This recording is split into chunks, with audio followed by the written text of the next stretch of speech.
Hi guys, welcome to my YouTube channel. दोस्तों, एक और वीडियो के साथ आप सभी के बीच में आया हूँ। दोस्तों, आज की वीडियो में हम सरकारी बैंक से कार लोन कैसे लेना है उसके बारे में डिस्कस करेंगे। और ये मेरा सेकंड वीडियो है जो मैं इस टॉपिक के ऊपर बना रहा हूँ।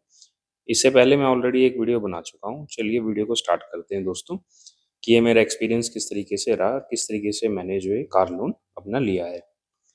दोस्तों, जैसे कि मैंने आपको पहले भी बताया है कि मैं इसके बारे में एक डिटेल वीडियो आप सभी के बीच में शेयर कर चुका हूँ। और उसमें मैंने यूनियन बैंक के बारे में बताया था कि यूनियन बैंक से कार लोन का मेरा एक्सपीरियंस कैसे रहा और किस तरीके से मैंने कार लोन लिया है। दोस्तों, आज हम दूसरे बैंक के बारे में बात करेंगे। ये जो लोन है दोस्तों, ये मैंने किस तरीके से लिया है बैंक से, इसके बारे में डिटेल मैं आपके साथ शेयर करूंगा। दोस्तों, जैसे कि आप सभी जानते भी होंगे, जो गवर्नमेंट बैंक है उनके जो रेट ऑफ इंटरेस्ट है, नो डाउट वो सबसे कम है एज कम्पेयर टू हम प्राइवेट बैंक से करें या फिर हम एनबीएफसी से करें। तो गवर्नमेंट बैंक से लेने में ज़्यादा बेनिफिट इसलिए कि रेट ऑफ इंटरेस्ट आपको अच्छा मिल जाएगा। और 2 ऑप्शन है दोस्तों, या तो जहाँ से आप कार बुकिंग कर रहे हैं ना, आप वहाँ से भी लोन ले सकते हैं। हालाँकि मेरा काम है कि मैं आप सब भाइयों के लिए वीडियो बनाता हूँ, तो मैं खुद ही ये अपने आप मैनेज करने जा रहा हूँ जो मेरा कार लोन है। और कैसे-कैसे आप लोगों को भी अगर खुद मैनेज करना है तो उसके लिए मैं आपको गाइड कर देता हूँ दोस्तों। दोस्तों, सबसे पहले तो आप जो भी गाड़ी है, जो आप अपना बजट है, उस बजट के हिसाब से अपनी जो भी कार है उसको आप चूज़ कर लीजिए कि आपको ये बाई करनी है। और शोरूम वाले से बोलने कि आपको परफॉर्मा इनवॉइस वो आपको प्रोवाइड कर दे। परफॉर्मा इनवॉइस बेसिकली जो ऑन रोड प्राइस होता है दोस्तों, आपको सिर्फ वो डिटेल मिल जाएगी कि आपको जो गाड़ी है वो ऑन रोड पे क्या प्राइस में मिल रही है, जिसमें आपका रोड टैक्स में इंक्लूडेड होता है दोस्तों, इंश्योरेंस होता है और एक्स शोरूम होता है। ये 3 चीज़ें होती है। जो लोन आपका होता है तो वो बैंक के ऊपर डिपेंड करता है। वो आपको ऑन रोड प्राइस पे भी 90% दे सकता है कि आपका रिलेशनशिप बैंक के साथ किस तरीके का है। सबसे ज़्यादा इम्पोर्टेंट तो वो चीज़ मैटर करती है। सेकेंडली, अगर आपका रिलेशनशिप बैंक के साथ नहीं है तो फिर आपके सिविल स्कोर बहुत वाइटल रोल प्ले करता है कार लोन के लिए। क्योंकि उससे आपका, अगर पहले कोई लोन आपने लिया हुआ है तो बैंक थोड़ा ईज़िली आपको लोन ऑफ़र कर देगा। अदरवाइज़ दोस्तों, मैं आपको बताने जा रहा हूँ कि जो मेरा जो एक्सपीरियंस रहा इस बैंक के साथ किस तरीके का रहा। और मैंने आपको पहले भी बताया है कि जो मैं इससे पहले 2 कार लोन ले चुका हूँ। एक मैंने इंडियन बैंक से लिया था और एक यूनियन बैंक से। अब यूनियन बैंक का जो कार लोन है दोस्तों, मतलब जिस बैंक से हमने लिया हुआ है ना, उस बैंक से दोबारा लोन लेना थोड़ा ईज़ी हो जाता है। तो मैं उस बैंक के पास अप्रोच नहीं करूँगा, क्योंकि मेरा जो पर्पस है वीडियो बनाने का वो सॉल्व नहीं होगा। तो मैं डिफरेंट बैंक के पास ही जाऊँगा। ऐसा नहीं है कि जो जिस बैंक से मेरा लोन लिया है वो बैंक मुझे लोन नहीं देगा। मैं उसका भी आप लोगों के साथ एक बार मैंने आपके लिए ही सिर्फ़ उससे एक बार मैंने दोबारा उस लोन से अप्लाई करके, और जो सैंक्शन लेटर है वो मैंने यूनियन बैंक से ले भी चुका हूँ। वो मैं आपको आगे वीडियो में ज़रूर शेयर करूँगा, क्योंकि सिर्फ़ बताने से नहीं है, सिर्फ़ बोलने से है। वो 1 दिन के अंदर-अंदर सैंक्शन हो गया था मेरा लोन यूनियन बैंक से, क्योंकि मैं ऑलरेडी उनसे एक पहले लोन ले चुका हूँ, जिसके ऊपर मैं वीडियो बना चुका हूँ। पर अब हम दूसरे बैंक की बात करेंगे दोस्तों, क्योंकि ये लोन जो है दूसरे सरकारी बैंक से लेना है। और मैं इसके लिए जिस बैंक के पास गया था दोस्तों, वो कैनरा बैंक है। आप स्क्रीन पे देख भी सकते हैं, ये कैनरा बैंक है, जिससे मैंने अपना कार लोन लिया था। चलिए, इसके बारे में मैं कुछ आपको पहले बता देता हूँ, जो इनकी वेबसाइट पे डाटा अवेलेबल है उसके थ्रू। दोस्तों, जो इसके बेनिफिट है उन्होंने बताया है कि 90% तक ये आपको कार लोन प्रोवाइड कर देंगे।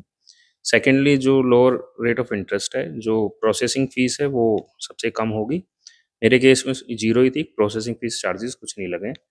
और इसके अलावा जो अगर आप इसको प्री क्लोज़र करेंगे लोन को, पहले का टाइम से पहले अगर आप उसकी पेमेंट करेंगे, तो भी कोई चार्जेज़ नहीं लगेगा।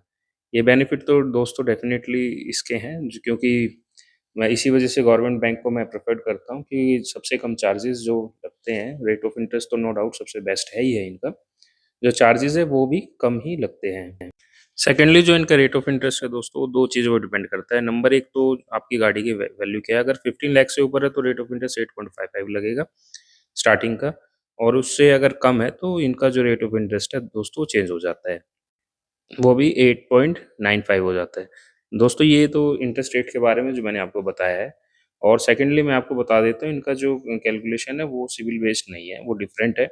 ये जो आपका जो रेट ऑफ इंटरेस्ट डिसाइड करते हैं, वो सिविल आपका कितना वो मैटर नहीं करता है। इनकी जो कैटेगरी है, जो उस कैटेगरी में आप किस किस टाइप के कस्टमर हो उसके ऊपर डिपेंड करता है।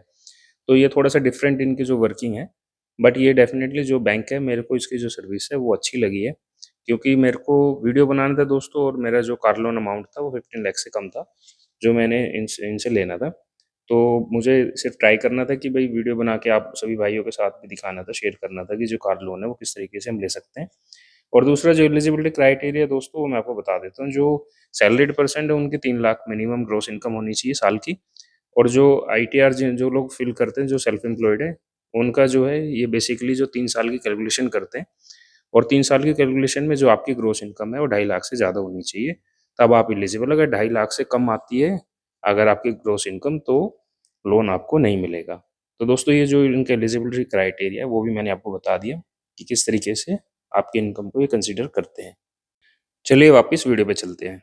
परफॉर्मा इनवॉइस लेके मैं ब्रांच के मैनेजर के पास गया। और दोस्तों इसके लिए ज़रूरी नहीं कि आपके पास इनका सेविंग अकाउंट हो, और कोई ज़रूरी ऐसा नहीं है। आप ब्रांच मैनेजर के पास सीधा जाइए परफॉर्मा इनवॉइस लेके, और आप उनसे बोलिए कि आपको कार लोन लेना है। तो वो आपसे डिटेल्स आपसे जो मांगी जाएगी, मेरे से जो मांगी है मैं बता देता हूँ, क्योंकि मेरा जो केस है दोस्तों सेल्फ एम्प्लॉयड का है। तो मैं बैंक के पास गया और बैंक से मैंने बताया कि मैं सेल्फ एम्प्लॉयड हूँ और एक कार लोन के लिए मैं सर्च कर रहा हूँ। तो मैनेजर सर ने मेरे से कुछ डिटेल मांगी, जिसमें उन्होंने मेरी 2 साल की ITR with computation, profit and loss मेरी कंपनी का, और मेरी 6 मंथ की स्टेटमेंट्स मिली उन्होंने। और उसके बाद उन्होंने मेरे से बोला कि आप 1 दिन का हमें टाइम दीजिए, हम आपको रिवर्ट बैक करेंगे। 1 दिन बाद मैनेजर सर का मेरे पास कॉल आया कि उन्होंने मुझे ब्रांच में बुलाया कि आप एक बार दोबारा आ जाइए, गाड़ी के बारे में, कार लोन के बारे में डिस्कस कर लेते हैं। मैनेजर सर ने मेरे को बताया कि कार लोन मेरे को मिल सकता है।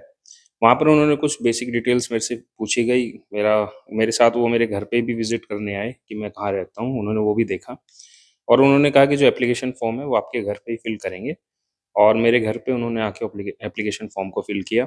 मेरी वेरिफ़िकेशन तो नहीं हुई ऑफ़िस की, पर बस मैनेजर सर ने विज़िट किया था, और मेरा जो सेविंग अकाउंट है, वो भी उन्होंने मेरे घर पे आके एप्लीकेशन फ़ॉर्म लेके आए थे, सेविंग अकाउंट भी मेरा ओपन कर दिया। दोस्तों मैंने आपको पहले भी बताया था, जो इनका जो सिस्टम है वो थोड़ा डिफरेंट है अदर बैंक के कंपैरिजन में।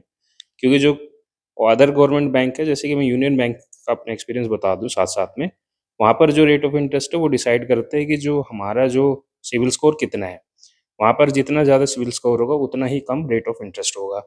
और कैनरा बैंक में ऐसा नहीं है, सिबिल स्कोर एक फैक्टर ज़रूर है, पर इसके अलावा अदर भी फैक्टर हैं जो ये लोग कंसीडर करते हैं।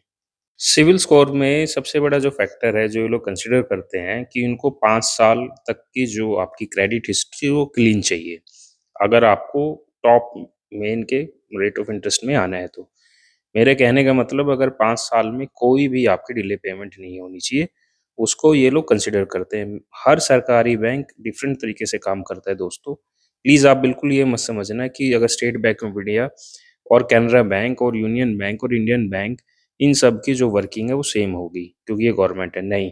हर किसी का अपना-अपना तरीका है काम करने का। फाइनली दोस्तों, अगर सब कुछ ठीक रहा तो कुछ इस तरीके से आपको इनका जो सैंक्शन लेटर है वो आपको देखने को मिल जाएगा।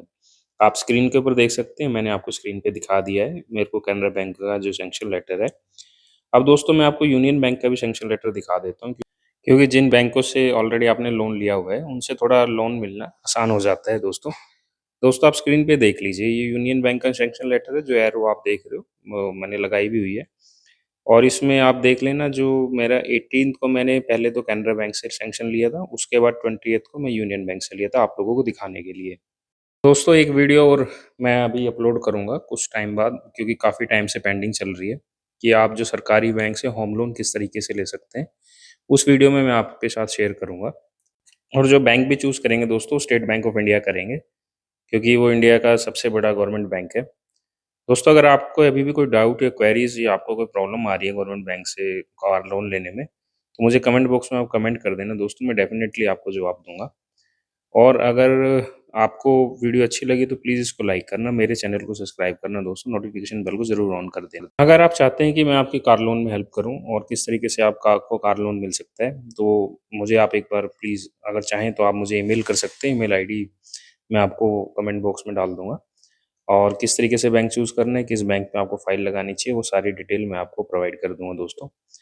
दोस्तों मैंने अपनी तरफ से काफ़ी आपको कोशिश की है गाइड करने की, और दोस्तों ठीक है, फिर मिलते हैं किसी दूसरी वीडियो में।